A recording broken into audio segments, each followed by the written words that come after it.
Pulahan tayo guys. Kadali tayo, pula-pula.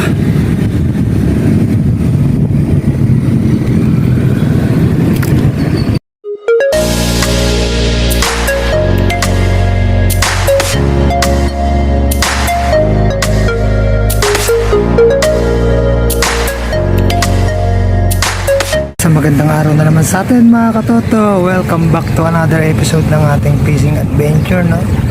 Today guys, dito lang tayo sa lapit-lapit, no? Sa pasapa lang tayo at medyo matumal ang kagat sa ilog, no? Ito itong spot natin. Ito yung pinanghulihan natin ng bumuan nung lumalim, no? Pumunta sa mga damo na yun. Ngayon, nandito tayo sa mismo ng tabi ng simenta ito kasi yung ating motor na ibabaan natin siya dito, no? Yan, mula doon sa pababa na yun. Ayan, nakababa tayo dito para magkaroon tayo ng lilim. Medyo exposed lang dito sa araw guys. Ay binaba natin yung tricycle, no? Tingnan natin yung kapalaran natin sa araw na to. Ayan, mababaw na tubig guys. May nagpaparamdam na kay buririt natin guys na. Uy, hindi nahuhuli. Yung isa naman. Yun. Ay, nakawala pa guys. Sayang nun, hindi pa natagaan. Karating na siya doon, binulabog na yung isang buririt natin, no? Hindi siya natagaan. Yun, binalikan siya agad.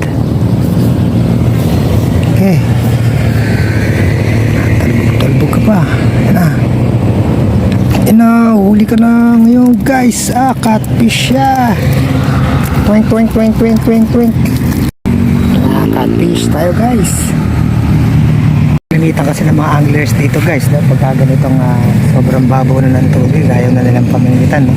Kaya yung expertise natin, mga gandang mga bababaw na lang, yung mga paglatak na tubig, no? Yan, mas madali sila kasakote. Hindi sila nakakain sa mga damo, no? Dito pag malalim, nakaking sila sa gilid. Mas gusto natin yung ganito bababaw. Huwag lang yung sobrang babaw guys, dahil pag uminit yung tubig, medyo hirap na silang kumain, no? Nasa malalim silang parte. Kaya obligado mong puntahan yung malalim na parte pagka yung mababaw na siyang ganito, no? And guys, pagka ganyan na kasi kababaw, no? Lagi yan kayo kuryente. O pagka nagsawa na yun ng kuryente, no? Medyo malawak din kasi ito, mahirap din nila itong mahuli, no? Ayan, pagka hinintuan na nila yan, pag tumahimik na yung tubig, yan, kahuli na tayo. Kawain natin. Salukuyan ang binaba natin. Na-late tayo ng hawak guys. Ayun, nakahuli pa ay. Kawala pa. Sayang guys. Sayang siya, di siya napuruhan, no? Medyo malakas yung hatak niya na yun. Balikan niya ulit. Balikan mo guys. Ano natin sila mahuhuli. Malalapit lang tayo, no? Meron tayong dalawa sa malayo, no? Si Lolo at si Dipong, pero until now hindi pa sila nakakahuli, no? Ito lang tayo sa gilid. Gusto nga gamitan natin sila ng duck layer pellet, no? Gisan lang natin dyan sa malapit lang para malapit lang natin isda, so noon din na natin maghagilap sa malayo, no? Pero just in case na meron sa malayo, meron pa rin tayo, no? Pero mas masarap sila inuhuli dito sa gilid-gilid lang. Tagpo na naman siya. Tuloy mo na. Tuloy mo na.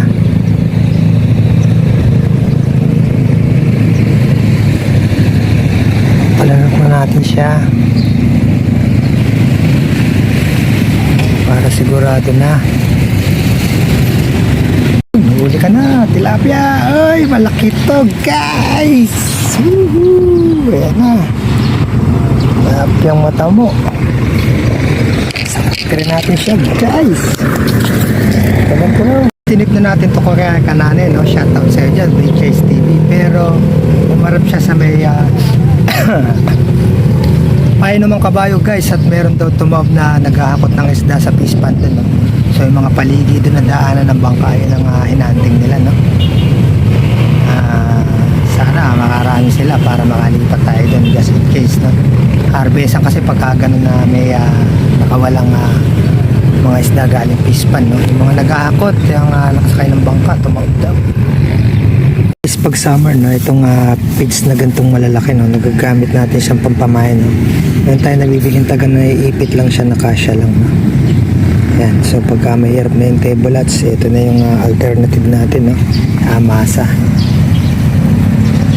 Guys, another catfish na naman tayo no. Si Lolo yung nakadali galing din sa parteng malayo no. Hindi natin na-shoot yung pag-aahon at di naka-ready yung ating camera. Hindi pumayag na hindi sasagot si Iko no? Alam, pararak si Iko. Lahat pararak guys. Wala na tayo natin. Oh, buhay pa eh.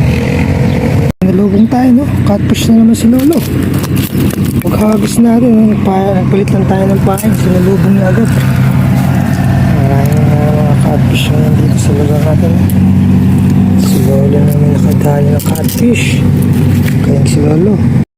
Yan o guys, no, pagka ganyang maraming hito o catfish, no, maganda dito.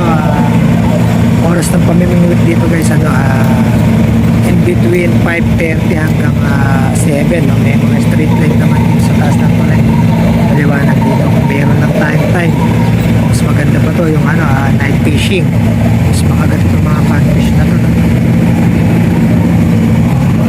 No? Si Lola, binibira na naman, no? Bang, yan. Tumayo na yung floater niya kanina. Hindi siya naparuhan. May nagparamdam na sa isa natin guys. Tumakbo na. Weh! Yan! Tilapia naman guys! Kawayan natin. Hindi siya sa tagpang naman natin.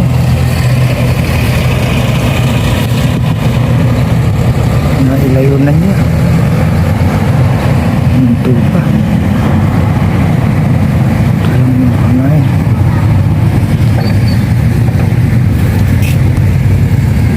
Binalikan ni si Taw-Taw, kaya lang kaduda-duda yung kagat ang janitor guys. Utik-utik lang niya. Lapain mo.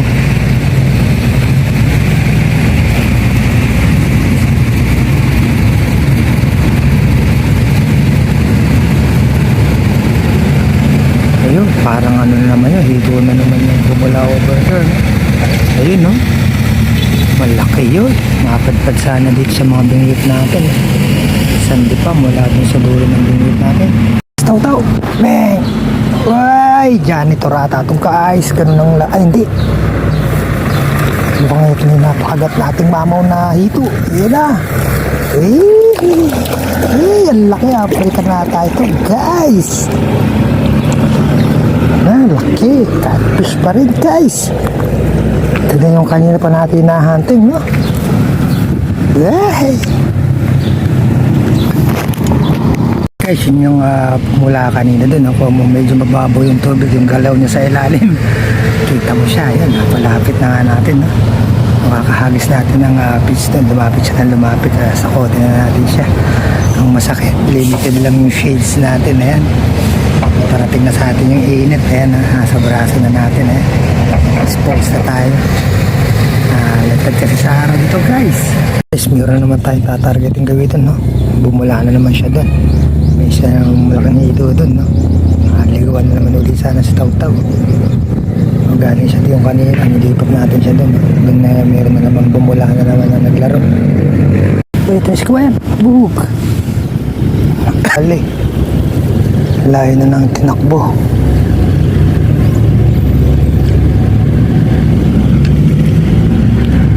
Karating na ng Divisoria.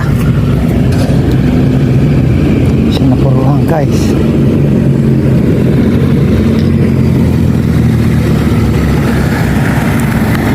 So para-paraan lang sa paggawa ng mga shade, no? Katuto yan, binabaan natin tricycle natin, no? Medyo matalag yung aahon na natin mamaya kasi makapagtulis dito tayo sa semento to. Mga dating waterways ng araw, floodway kung tawagin nila ito.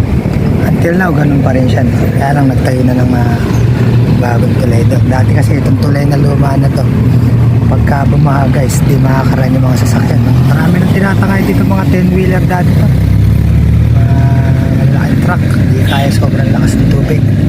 Itong mga lugar na to yung mga fishing ground ko talaga ever since nung kabataan natin guys, nung grade 2 na ako until now. Hindi natin siya maiwan-iwanan ng pag-fishing. Ito yung ating passion. Pas oras na makakaulam ka pa.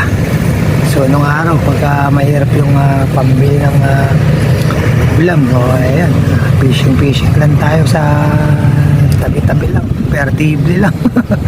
Yung mga pakpak pang sinker na yan, mga taling pantutos lang nung sako ng palay, nagkatalo na sa timbo. So ngayon meron na tayong kakayahan na mag-produce ng mga magagandang mga pamingwit, no? Nag-upgrade na tayo ng konti, pero ang pamimingwit andun pa rin ang passion. Guys, no, kung bakit marami tayong gamit ng pamingwit, no, pagka yung ganito mga nasa palang tayo, more chances of makahuli tayo, no? Kesa kung mag-iisa lang tayo ng gagamitin pagka medyo matumal ang kainan, no?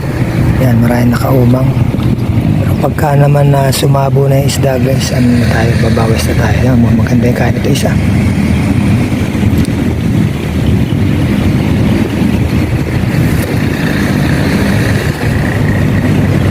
Ito ka muna, ayun na. Ay, another product guys. So pagka ganito mga sapa guys, paramihan ng pamingwitan labanan. Magtumal man ng kainan, no? So may mga sapa tayo napupuntahan na